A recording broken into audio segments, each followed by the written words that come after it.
नमस्कार। उत्तराखंड की खास खबरें देखने अब सब मैं हूं आपके साथ साहिल केतनी। हिमालय दिवस के अवसर पर यूपीईएस ने हिमालय कॉलिंग 2025 का शुभारंभ किया। इस 3 दिवसीय वैश्विक सम्मेलन को Himalaya institute for learning and leadership द्वारा देहरादून कैंपस में आयोजित किया जा रहा है। इसमें बतौर मुख्य अतिथि राज्यपाल retired lieutenant general Gurmeet Singh भी मौजूद रहे। इस दौरान उन्होंने हिमालय दिवस की सभी को शुभकामनाएं दी और सम्मेलन को लेकर कहा कि इस 3 दिवसीय सम्मेलन के जरिए आज हिमालय को लेकर जो चुनौतियां हैं उन पर गहन मंथन व शोध किया जाएगा। वहीं यूपीईएस के कुलपति डॉक्टर राम शर्मा ने कहा कि आज से करीब 3 साल पहले हमने हिमालयन सेंटर लॉन्च किया था और इस सम्मेलन का उद्देश्य यही है कि हिमालय से जुड़े हुए रिसर्च इंस्टीट्यूट एक साथ एक मंच पर आएं और हिमालय की चुनौतियों पर गहन शोध और चर्चा हो। सर्वप्रथम मैं आप सबको आज हिमालयन दिवस की शुभकामनाएं देना चाहता हूं। मुझे बहुत खुशी है कि आज के इस शुभ दिन के ऊपर में यूपीएस यूनिवर्सिटी ने बहुत ही सुंदर तरीके से एक सेमिनार सम्मेलन का आयोजन किया है जो 3 दिन तक चलेगा, जिसके अंदर में रिसर्च की जाएगी, शोध किया जाएगा कि किस प्रकार से जो सब चैलेंजेस हैं जिनके बारे में आपने जिक्र किया उनके ऊपर में कैसे सोच विचार हो। ऐसा लगता है कि जो ब्रह्मांड ने, जो प्रभु ने हमको आशीर्वाद दिया है पर्वतों के रूप में, हिमालय के रूप में, नदियों के, फॉरेस्ट और जो सब हमको सब सिखाया है, जो भारत की सभ्यता, संस्कृति, ज्ञान, विद्या ने हमको हिमालय के साथ जोड़ा था और एक जीवन जीने का हमको एक तरीका सिखाया था। आज ऐसा लगता है कि एक कॉलिंग है और इसको बहुत सुंदर तरीके से हिमालयन कॉलिंग 2025 का शीर्षक दिया गया है कि नेचर क्या कह रहा है, पर्वत क्या कह रहे हैं। देहरादून में हिमालय दिवस बड़े धूमधाम से मनाया गया। IRDT ऑडिटोरियम में आयोजित इस कार्यक्रम में मुख्यमंत्री पुष्कर सिंह धामी और टिहरी विधायक किशोर उपाध्याय मौजूद रहे। इस अवसर पर सीएम धामी ने प्रदेशवासियों को शुभकामनाएं देते हुए कहा कि हिमालय केवल एक पर्वत नहीं बल्कि हमारे जीवन से जुड़ा विषय है। इसके संरक्षण का दायित्व हम सभी का है। उन्होंने लोगों से पर्यावरण संरक्षण के लिए पेड़ लगाने और प्रकृति से जुड़ने की अपील की। मुख्यमंत्री ने कहा कि इकोलॉजी और इकोनॉमी में संतुलन बनाकर ही हिमालय की सुंदरता और जैव विविधता को भावी पीढ़ियों के लिए सुरक्षित रखा जा सकता है।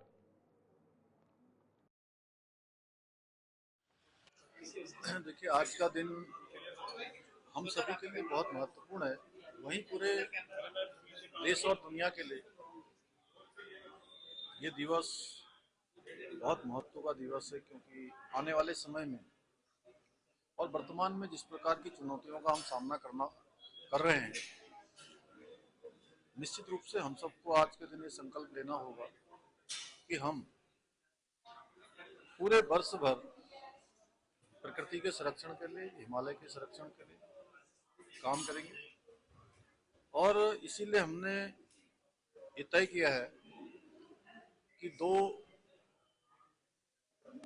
सितंबर प्रत्येक वर्ष बुग्याल दिवस के रूप में मनाने का हमने निर्णय लिया है और बुग्याल दिवस से लेकर हिमालय दिवस तक लगातार 1 सप्ताह तक, एक दिन हवा के लिए, एक दिन पानी के लिए, एक दिन जमीन के लिए, एक दिन वनों के लिए, एक दिन मिट्टी के लिए, एक दिन पहाड़ से मैदान तक जनजीवन के लिए, इन दिनों को हम जो है एक दिन इनके नाम पर हम इसको मनाएंगे और प्रत्येक दिन और प्रत्येक वर्ष भर हमारे ये कार्यक्रम चलेंगे। इसके लिए हमने एक समिति भी बनाई है, वो समिति भी काम करेगी। हम हिमालय बचाएंगे, हिमालय बचेगा तो निश्चित रूप से पूरे संसार को जो है कहीं ना कहीं हिमालय के बसने से सबके बसने का रास्ता निकलेगा। उत्तराखंड के मुख्यमंत्री पुष्कर सिंह धामी ने सरकारी निर्माण कार्यों में स्थानीय लोगों की भागीदारी को अनिवार्य बताया है। उन्होंने कहा कि जिस क्षेत्र में विकास कार्य किए जा रहे हैं वहां के लोगों को उसमें प्राथमिकता से शामिल किया जाना चाहिए। मुख्यमंत्री ने तर्क दिया कि यदि किसी परियोजना से कोई दुष्परिणाम सामने आते हैं तो सबसे पहले स्थानीय लोग ही प्रभावित होते हैं, इसलिए उनकी सहभागिता बेहद ज़रूरी है। उन्होंने अधिकारियों को निर्देश दिए कि विकास योजनाओं से क्षेत्रीय लोगों को रोजगार और लाभ दोनों मिलें। सीएम ने कहा कि जन भागीदारी ही विकास की असली कुंजी है।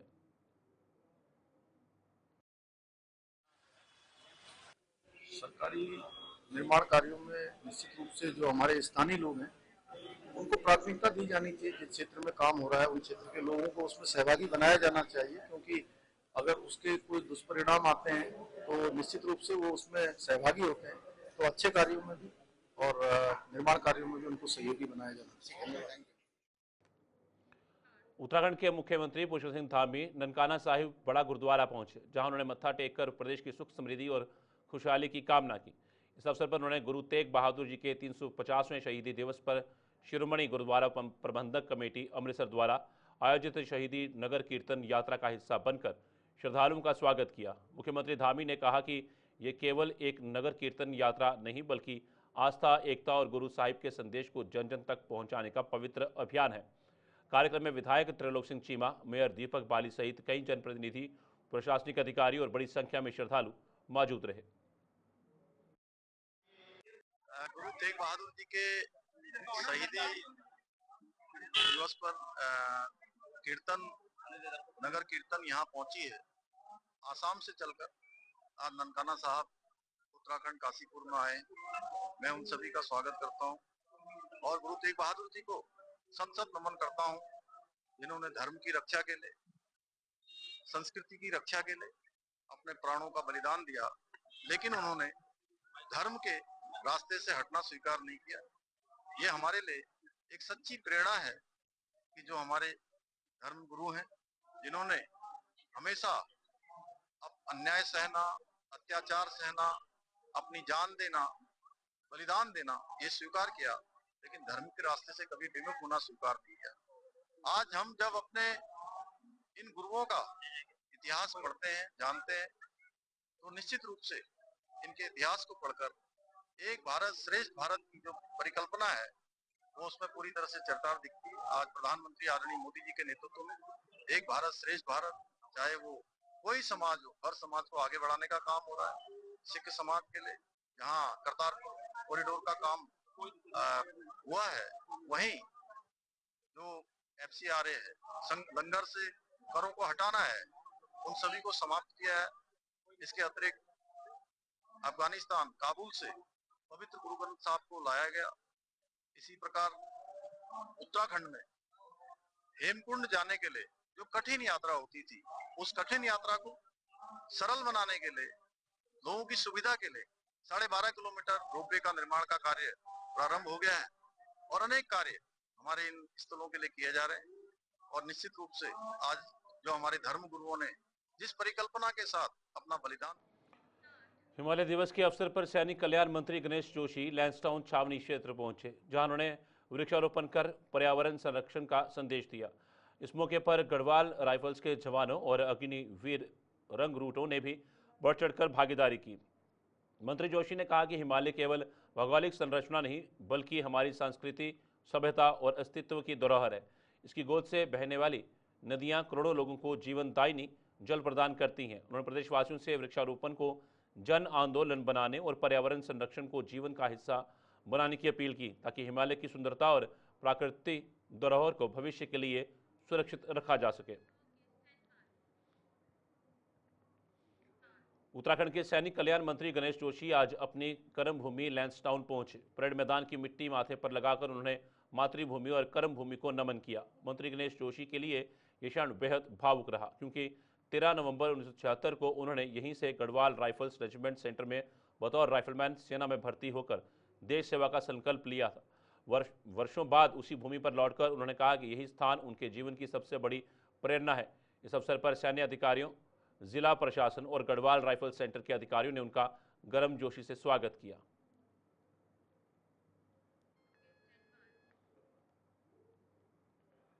उत्तराखंड में मौसम विभाग से राहत भरी खबर सामने आई है। प्रदेश भर में आने वाले दिनों में मानसून का असर कुछ कम रहेगा। मौसम विज्ञान केंद्र देहरादून के निदेशक डॉक्टर CS तोमर ने जानकारी दी कि 11 सितंबर तक मानसून की तीव्रता कम बनी रहेगी, जिससे लोगों को राहत मिलेगी।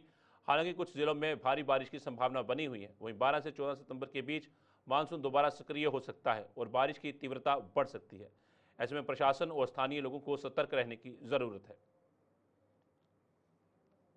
अगले 3 दिन बारिश की तीव्रता और डिस्ट्रीब्यूशन थोड़ा कम हो जाएगा और हमको ये उम्मीद है कि ये दौर 11 तारीख तक ऐसे चलेगा, मतलब कम होगा, डिस्ट्रीब्यूशन भी कम होगा, इंटेंसिटी भी कम होगा।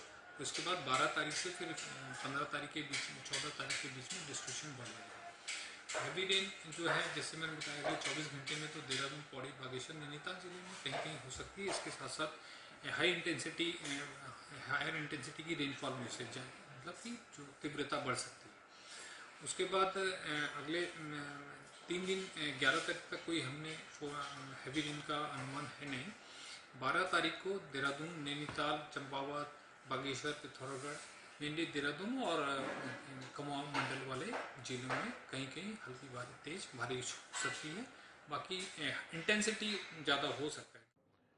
उत्तराखंड सरकार ने भ्रष्टाचार पर जीरो टॉलरेंस की नीति के तहत सख्त कदम उठाने के निर्देश दिए हैं। विजिलेंस विभाग के डायरेक्टर वी मुरुगेशन ने एंटी करप्शन हेल्पलाइन 1064 की समीक्षा करते हुए जनता से भ्रष्टाचार की शिकायतें दर्ज कराने की अपील की। उन्होंने बताया कि विभाग को अब तक 1421 शिकायतें मिली, जिनमें से 62 मामलों में ट्रैप और कार्रवाई की गई। इस साल ही 2 दर्जन नई शिकायतें दर्ज हुई और विभाग का सक्सेस रेट 70% रहा। उन्होंने कहा कि पारदर्शिता और भ्रष्टाचार मुक्त शासन के लिए जनता का सहयोग आवश्यक है। कुल मिला के हमारे 202 दर्जन यानी कि 25-26 के आसपास है, और भी काफी 27 कलेक्शन है, मतलब करीब 2 दर्जन सारा मैटर हमारे पास है। सर सक्सेस रेट क्या है अब तक का? अब तक का मैंने ये लिखा है 70% हमारा कन्विक्शन रेट है, अभी तक 70+ है। अभी मैं आपका प्रेस नोट में दे रहा हूँ इस पे। सबसे ज्यादा शिकायतें किस आपने अगर देखा होगा तो? सबसे ज्यादा शिकायतें जहां आम आदमी से जुड़ा हुआ विभाग है, यानी कि पुलिस विभाग है, राजस्व विभाग है और आपके स्वास्थ्य विभाग है और कुछ पंचायत राज है, ग्राम विकास वाला है। तब जहाँ पे आम आदमी के डेली जो काम होते हैं वहाँ पे हमारा आम शिकायत है 1064 में काफी आ रहा है। कुल मिला के हमारे 202 दर्जन यानी कि 25-26 के आसपास है, और भी काफी 27 कलेक्शन है, मतलब करीब 2 दर्जन सारा मैटर हमारे पास है। सर सक्सेस रेट क्या है अब तक का? अब तक का मैंने ये लिखा है 70% हमारा कन्विक्शन रेट है, अभी तक 70+ है। अभी मैं आपका प्रेस नोट में दे रहा हूँ इस पे। सबसे ज्यादा शिकायतें किस आपने अगर देखा होगा तो? सबसे ज्यादा शिकायतें जहां आम आदमी से जुड़ा हुआ विभाग है, यानी कि पुलिस विभाग है, राजस्व विभाग है और आपके स्वास्थ्य विभाग है और कुछ पंचायत राज है, ग्राम विकास वाला है। तब जहाँ पे आम आदमी के डेली जो काम होते हैं वहाँ पे हमारा। भारत सरकार के आदि कर्मयोगी अभियान के तहत देहरादून जिले में 3 दिवसीय कार्यशाला का आयोजन किया जा रहा है। इसमें विभागीय अधिकारियों और कर्मचारियों को ट्रेनिंग दी जा रही है ताकि सहजपुर, विकासनगर, कालसी और चक्राता ब्लॉक के 41 गाँव में रहने वाली जनजातीय आबादी तक योजना का लाभ पहुंच सके। जिला प्रशासन देहरादून और जनजाति कल्याण विभाग उत्तराखंड ने इस प्रशिक्षण को रिस्पॉन्सिव गवर्नेंस प्रोग्राम के तहत शुरू किया है। कार्यशाला का नेतृत्व जिला मास्टर ट्रेनर और जिला विकास अधिकारी सुनील कुमारी तथा अवनेंद्र वर्थवाल कर रहे हैं। भारत सरकार के जनजातीय मंत्रालय, जिसको मोटा भी कहते हैं, मिनिस्ट्री ऑफ ट्राइबल अफेयर्स, उसकी ओर से ये एक फ्लैगशिप कार्यक्रम है जनजातीय विकास के लिए, और इसको आदि कर्मयोगी अभियान के नाम से माननीय प्रधानमंत्री जी ने लॉन्च किया है। और ये तीसरे स्तर की ट्रेनिंग है। ये हमारी क्षेत्रीय स्तर की ट्रेनिंग हो चुकी है, जिसमें 4 राज्यों के द्वारा 7 दिन के लिए प्रतिभाग किया गया। हमारी राज्य स्तर की ट्रेनिंग हो चुकी है 4 दिन के लिए, जिसमें कि हमने अपने जिला स्तरीय मास्टर ट्रेनर्स को तैयार किया। उन जिला स्तरीय मास्टर ट्रेनर्स के द्वारा ये ब्लॉक स्तर पे जो हमारी टीमें बनेंगी, उनके जो ब्लॉक स्तर के ट्रेनर्स होंगे उनके लिए 3 दिन की वर्कशॉप है, 3 दिन की कार्यशाला है, उसको हम लोग करा रहे हैं। क्या क्या इसमें सिखाया जा रहा है? इसका सिखाया ये जा रहा है कि जो 41 गांव हैं जिसमें हमारे आदिम जनजाति के बोक्सा लोग रहते हैं, चक्राता, विकासखंड, कालसी और विकासनगर और सहजपुर, इन 4 ब्लॉकों में हमारे 41 गांव हैं। उन गांवों में जो निवासरत आदिम जनजाति परिवार हैं, उनके लिए समस्त बेसिक जो उनके गैप्स हैं उनको दूर किया जाएगा। तो उसके लिए ये ट्रेनर्स का एक व्यवहार चेंज की ट्रेनिंग हम सिखा रहे हैं। उसके साथ साथ कैसे हमें एक जो मैक्सिमम गवर्नेंस कैसे उन तक पहुंच सके, किस तरह से गैप एनालिसिस करना है, कैसे प्लान्स बनने हैं, वो सब हमारे ट्रेनर्स तैयार हो रहे हैं। ये फिर गांव-गांव में ट्रेनिंग देंगे। और प्रधानमंत्री नरेंद्र मोदी का 17 सितंबर को 75वां जन्मदिन है, जिसे भारतीय जनता युवा मोर्चा 17 सितंबर से 2 अक्टूबर तक सेवा पखवाड़े के रूप में मनाएगा। इस क्रम में आज देहरादून में युवा मोर्चा के प्रदेश महामंत्री विपुल मंदोली ने प्रेस वार्ता कर जानकारी दी। पूरे देश के 75 शहरों में सेवा पखवाड़ा कार्यक्रम होंगे। देहरादून में 21 सितंबर को नमो युवा रन नाम से मैराथन रैली आयोजित होगी, जिसका उद्देश्य नशा मुक्त भारत है। खास बात यह भी है कि मुख्यमंत्री पुष्कर सिंह धामी का जन्मदिन भी 16 सितंबर को है। इस रैली में भाग लेने के लिए युवाओं से ऑनलाइन रजिस्ट्रेशन करने की अपील की गई है। आगामी 17 सितंबर से 2 अक्टूबर तक भारतीय जनता पार्टी हर साल की तरह इस बार भी सेवा पखवाड़ा मना रही है। इस बार थोड़ा विशेष है कि माननीय प्रधानमंत्री मोदी जी का 75वां जन्म दिवस है, तो देहरादून में एक बड़ा आयोजन हम मैराथन का करने जा रहे हैं, जिसका नाम है नमो युवा रन, नशा मुक्त भारत के लिए। तो इसका जो टैग लाइन है वो नशा मुक्त भारत, मतलब हमारे युवा नशा मुक्त हों। और चूंकि 16 सितंबर को माननीय मुख्यमंत्री जी का भी जन्म दिवस है, ये अच्छा संयोग है, तो इसीलिए हम इस अभियान को एक कदम और बढ़ा रहे हैं और सारे देहरादून के अलावा जो बाकी 10 और नगर निगम। हल्द्वानी नैनीताल में भारतीय जनता पार्टी के पूर्व जिला अध्यक्ष प्रदीप बिष्ट ने कहा कि 2027 में उत्तराखंड में फिर भाजपा की सरकार बनेगी। उन्होंने युवा मुख्यमंत्री पुष्कर सिंह धामी के नेतृत्व में राज्य में विकास के मील के पत्थर साबित होने वाले कदमों का जिक्र किया। बिष्ट ने कहा कि प्रदेश की वर्तमान सरकार विकास, सामाजिक न्याय और सुरक्षा को सर्वोच्च प्राथमिकता दे रही है। कांग्रेस पर तंज कसते हुए उन्होंने कहा कि जनता उनके किए देखे को जानती है और 2027 में भाजपा फिर सत्ता में होगी। उन्होंने पार्टी की उपलब्धियों और प्रधानमंत्री मोदी के नेतृत्व की भी सराहना की। भारतीय जनता पार्टी एक ऐसी पार्टी है जो एक चुनाव के बाद अगले दिन से दूसरे चुनाव की तैयारी में लग जाती है, और भारतीय जनता पार्टी का कार्यकर्ता 24/7 काम करने वाला कार्यकर्ता है। भारतीय जनता पार्टी के नेतागण 24/7 काम करने वाले हैं। हम आदरणीय नरेंद्र मोदी जी की भाजपा के कार्यकर्ता हैं जो लगातार केवल देश के लिए काम करते हैं। इसी प्रकार आदरणीय धामी जी जो हमारा युवा नेतृत्व है, जिनको अब सब लोग भाकड़ धामी कहते हैं, उनके नेतृत्व में 2027 का चुनाव हम बम्पर सीटों से जीतने जा रहे हैं, और जो प्रदर्शन भारतीय जनता पार्टी का रहा उससे भी बहुत आगे निकलने वाले हैं। आप ये देखते हैं किस प्रकार धामी जी ने इस प्रदेश को आगे बढ़ाने का काम किया है, और कांग्रेस दूर दूर तक कहीं फाइट में। हल्द्वानी कोतवाली क्षेत्र के हीरानगर में 24 वर्षीय युवक सृजल जोशी ने बाथरूम में गला रेतकर आत्महत्या कर ली। परिजन उसे आनन फानन में सुशील तिवारी अस्पताल लेकर पहुंचे, जहां डॉक्टर ने उसे मृत घोषित कर दिया। घटना के बाद मृतक के घर मातम का माहौल है। सृजल के पिता राहुल जोशी आरएसएस से जुड़े हैं, जिसके चलते बीजेपी और आरएसएस के कई नेता भी अस्पताल पहुंचे। बताया जा रहा है कि सृजल ने आत्महत्या से पहले इंटरनेट पर एक वीडियो पोस्ट किया था, जिसमें किसी बीमारी से जूझने की बात कही। मतलब मुझे पता है कि यार मैं जितना इसको समझाऊंगा ना लोगों को, जितना मैं डॉक्टर को बताने का ट्राई करूंगा, सर पेट में दर्द हो रहा है, वो इवेंचुअली ये बोलेगा कि यार नहीं है दर्द, इतना नहीं होता। इसके लिए मैंने 2024 में जब एक वीडियो क्रिएट करा था यूट्यूब पर IBS रिलेटेड, तब वहाँ पे जाके जब बहुत लोगों ने देखा, बहुत लोगों ने कनेक्ट किया उस बात से, तब जाके मुझे वो वैलिडेशन मिली कि हाँ मेरे को कुछ हो रहा है जो मैं एक्सप्रेस कर पा रहा हूँ। एंड उसके साथ IBS के साथ में ये स्लिप डिस्क का जो पेन है ना यार, this is something which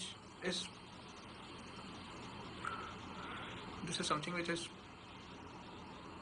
extremely difficult for me to overcome. मैं नहीं सोच सकता यार आगे, and I'm really sorry मेरे पापा, हो सके तो प्लीज मुझे माफ कर दें। लालकुआं के बिंदुखत्ता स्थित गोकुल धाम कॉलोनी में मंगलवार को एक सनसनीखेज वारदात सामने आई। पूजा कर रही महिला पर एक अज्ञात युवक ने अचानक घर में घुसकर फावड़े से हमला कर दिया। महिला की चीख सुनकर ग्रामीण मौके पर पहुंचे और साहस दिखाते हुए हमलावर को पकड़कर पुलिस के हवाले कर दिखाया। घटना में महिला गंभीर रूप से घायल हुई है, जिसे 108 एम्बुलेंस की मदद से हल्द्वानी अस्पताल ले जाया गया, जहां इलाज जारी है। पुलिस ने आरोपी को हिरासत में लेकर पूछताछ शुरू कर दी है और हमले के कारणों की जांच की जा रही है।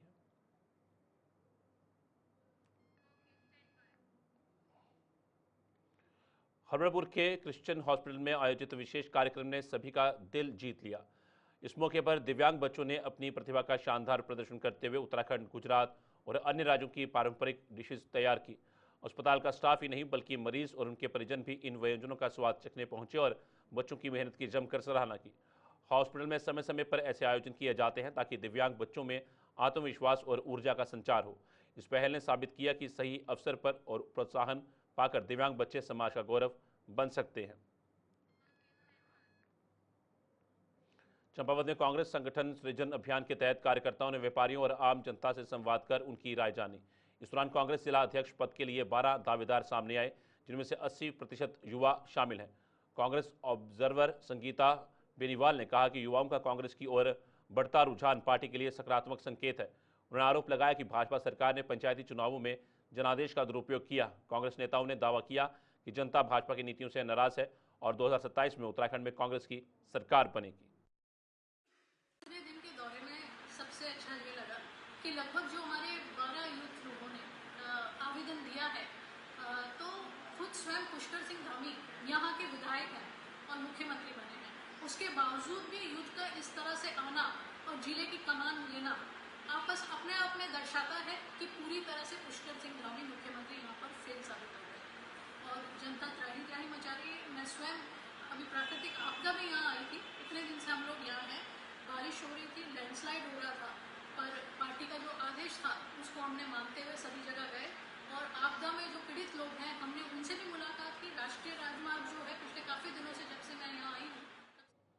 हल्द्वानी में पुलिस के खिलाफ धरना प्रदर्शन का दौर लगातार जारी है। 2 दिन पहले जहां कालाडूंगी विधायक वंशीधर भगत पुलिस के खिलाफ धरने पर बैठे थे, वहीं अब विपिन पांडे अपने परिवार के साथ धरने पर बैठ गए हैं। उनका आरोप है कि पुलिस ने उनके खिलाफ मारपीट और एक्सीडेंट का झूठा मुकदमा दर्ज किया है, जो उनके राजनीतिक करियर को खत्म करने की साजिश का हिस्सा है।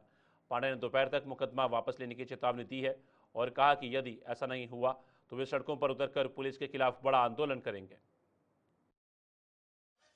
मैं ये कहना चाहती हूँ कि ये नैनीताल एसएसपी पुलिस आखिर मेरे पति के साथ द्वेषपूर्ण भावना से कार्य क्यों कर रही है। इन्होंने अपराधियों को, निर्दोषों को अपराधी बनाने का काम करा है और जो अपराध करते हैं उन पे कोई जांच पड़ताल नहीं करती है। मेरे पति के खिलाफ इन्होंने बिना जांच पड़ताल किए 2 घंटे के अंदर मुकदमा दर्ज कर दिया। हल्द्वानी में इतने अपराध हो रहे हैं, उन पे इनकी कोई कार्रवाई नहीं है। अभी परसों हमने वीडियो के माध्यम से देखा था कि आदरणीय माननीय विधायक वंशीधर भगत जी ने भी बोला था कि इन्होंने किसी को मर्डर केस में झूठा फंसा है। तो ये नैनीताल एसएसपी आखिर निर्दोषों को अपराधी बनाने का कार्य क्यों कर रही है। और कुछ लोगों के कहने पर इन्होंने मेरे पति के खिलाफ 2 घंटे के अंदर बिना जांच पड़ताल किए झूठा मुकदमा दर्ज कर दिया। देखिए, मेरा यहाँ बैठने का मोटिव मुकदमा नहीं है। मेरा यहाँ बैठने का मुकदमे में जो अनियमितताएं मुखानी थानाध्यक्ष द्वारा और वो जांच अधिकारी तो नहीं कहूँगा क्योंकि मुकदमा थानाध्यक्ष ने दर्ज करा। 2 घंटे में एक तहरीर आई, तहरीर के साथ एक मेडिकल रिपोर्ट आई। उस मेडिकल रिपोर्ट में कहीं भी पैर फ्रैक्चर की बात नहीं आई और 2 घंटे में वो मुकदमा मेरे खिलाफ दर्ज हो गया। मेरी लड़ाई है, अगर उस तहरीर में जांच होती और जांच होने के बाद वो मुकदमा दर्ज होता तो मुझे पुलिस प्रशासन से कोई शिकायत नहीं होती, क्योंकि जांच जो होती, क्योंकि कई ऐसे मेरे पास एग्जाम्पल है। मैं 22 साल का मेरा राजनीतिक जीवन है, उस 22 साल में पुलिस प्रशासन अगर आम आदमी जाए उसे रिसीविंग तक नहीं देता है, लेकिन मेरे खिलाफ 2 घंटे में रिसीविंग लेके मेडिकल रिपोर्ट में कहीं भी फ्रैक्चर ना होने के बाद, एक्सरे में कहीं भी फ्रैक्चर ना होने के बाद मेरे खिलाफ पैर तोड़ने, गाड़ी चढ़ाने और मुझे। उत्तराखंड खास खबर में फिलहाल इतना ही। दीजिए इजाजत, नमस्कार।